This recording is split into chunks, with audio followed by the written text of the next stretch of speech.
कोल्हापूर व सांगली जिल्ह्याला महापुरानं पूर्णपणे वेढलेलं होतं आणि त्यावेळेला महाराष्ट्र सरकार कर्नाटक सरकारला सातत्यानं सांगत होतं की तुम्ही अलमट्टीचं पाणी सोडा, पण कर्नाटक सरकार ऐकायला तयार नव्हतं।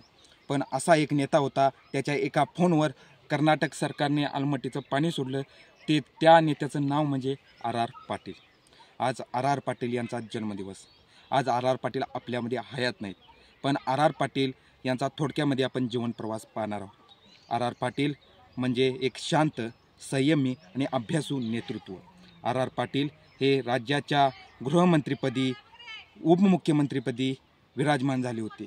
आर पाटील हे तासगाव कोंटे महाकाळ मतदारसंघातून सलग 4 ते 5 वेळा आमदार म्हणून त्यांनी काम केलेलं आहे। आर पाटील एक जिल्हा परिषद सदस्य, जिल्हा परिषद सदस्यानंतर जिल्हा परिषद सदस्य झाल्यानंतर आमदार झाल्यानंतर मंत्री, अशी महत्त्वपूर्ण खाती आर पाटील यांनी भूषवली। आर पाटील हे राज्याच्या उपमुख्यमंत्रीपदावर, गृहमंत्रीपदावर, ग्रामविकास मंत्रीपदावर अत्यंत चांगल्या पद्धतीनं काम करू लागले। आर पाटील हे एक चांगल्या पद्धतीनं अभ्यासू नेता म्हणून आर पाटील यांची ख्याती होऊ लागली।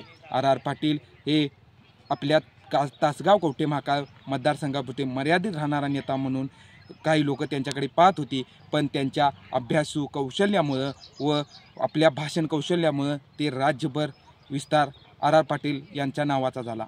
आर पाटील हे एक चांगल्या पद्धतीनं शरद पवार यांचे विश्वासू सहकारी म्हणून मानले जात होते। आर पाटील काँग्रेस आणि राष्ट्रवादीच्या फुटीनंतर शरद पवारांच्याकडे खंबीरपणे एक नेता राहिलेला, त्या नेत्याचं नाव म्हणजे आर पाटील।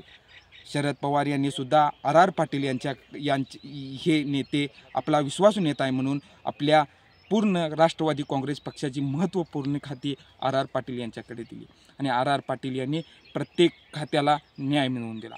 आर पाटील एक शांत, संयमी नेते म्हणून मानले जाऊ लागले। आज आर पाटील यांचा जन्मदिवस, म्हणूनच आपण पाहिला आर पाटील यांचा थोडक्यामध्ये जीवन प्रवास।